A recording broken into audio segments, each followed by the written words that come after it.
महानगरपालिकाको आफ्नो काम पनि हो। अनुरोध गर्दा समेत उहाँले अटेर गरेको कारणले आज त्यो गर्न भइरहेको छ।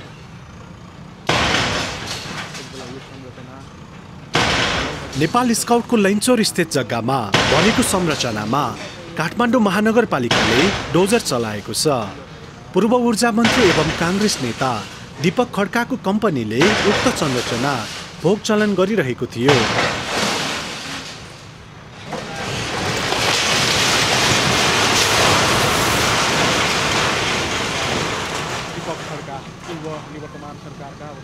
युवा तथा खेलकुद मन्त्रालय अन्तर्गतको नेपाल स्काउट राष्ट्रिय प्रधान कार्यालयले उक्त जग्गामा बनाइएका संरचनाको बहाल बक्यौता तिर्न 7 दिने अल्टिमेटम सहितको सूचना निकालेको थियो। अन्यथा त्यहाँ बनाइएका भवन तथा सामान जफत गर्ने चेतावनी दिएको थियो।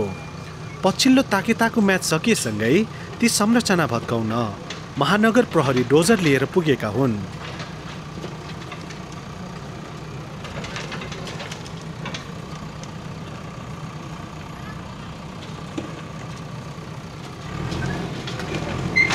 स्काउटले 2065 सालमा भाडामा दिएको 3 रोपनी जग्गामा खड्का ल्यान्डले लैनचौर ब्याङ्क्वेट खोलेको थियो र त्यस्तै माई चोइस नामक रेस्टुरेन्टको पनि संरचना बनाइएको थियो।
अनुरोध गर्दा समेत उहाँले अटेर गरेको कारणले आज त्यो निर्णय। हजुर, वास्तवमा सूचना पनि जारी भएको हामीले देखेका छौँ। महानगरपालिकाको यहाँको टिमलाई अनुरोध गरेर स्काउटले अनुरोध गरेपछि यहाँले आउनुभएको पनि भन्ने थियो। यो महानगरपालिकाको आफ्नो काम पनि हो, स्थानीय सरकारको काम पनि हो र हामीलाई महानगर प्रहरी बलको आदेश पनि हो। देखिराख्नु भएको यो अब्स्टाकल हटाउनको निम्ति हाम्रो महानगर प्रहरी अनवरत रूपमा छतिसबाट दुईवटा मेसिनले काम पनि गरिरहेको र अब केही दिनमा सकिएला।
नेपाल स्काउटको कार्यालयभित्र रहेको केन्द्रीय कार्यालयभित्र रहेको लैचौर ब्याङ्क